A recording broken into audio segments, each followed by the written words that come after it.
I've trained clients to IFBB and Natural Pro Cards, to national and world records in powerlifting, as well as professional Olympic and CrossFit Games athletes.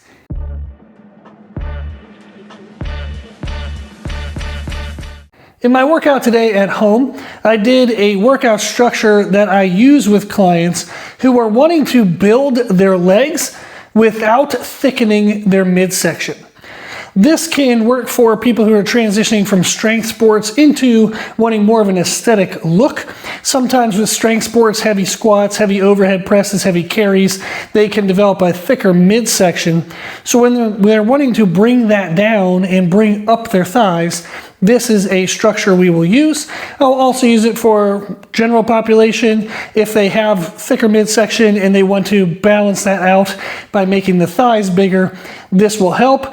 And anyone who's wanting to just limit midsection development, think of females doing wellness category. They want to make sure that their midsection stays tiny, but they do want to build out their glutes and thighs. So for all of those categories, this structure works really well. The main premise is that we're going to do isolation work and use that as pre-exhaust before our compound movements. So for my workout today, I did lying leg curls paired with the warm-ups for leg extensions. The lying leg curls were full effort, full-on working sets, but the leg extensions were my warm-ups. I like using more total warm-up sets for leg extensions just because I've had some previous injuries to my quad tissues. I tore my outer quads when I was doing strength training. Definitely a big bummer there. I'm wanting to fill out that tissue and then also keep my knees healthy. So doing extra warm-up sets helps towards those goals. Then when I moved into my working sets for leg extensions, I did my warm-ups on the seated hamstring curl. So that went really well to finish off the leg extensions and introduce the leg curls.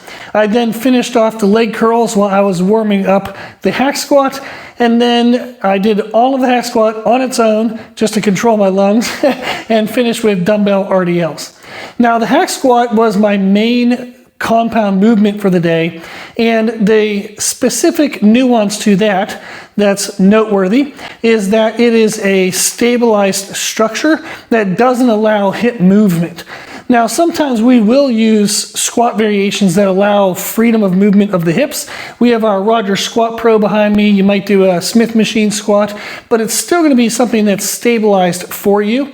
However, if you want to be very careful of the midsection, we would want to do a hip stabilized squat movement, and that would be a hack squat, pendulum squat. You can think of a leg press, something like that where the hips are braced and you don't have to worry about the midsection even having to balance underneath a stabilized upper load, which would be a Roger Squat Pro or a Smith machine where the bar is actually up on the spine.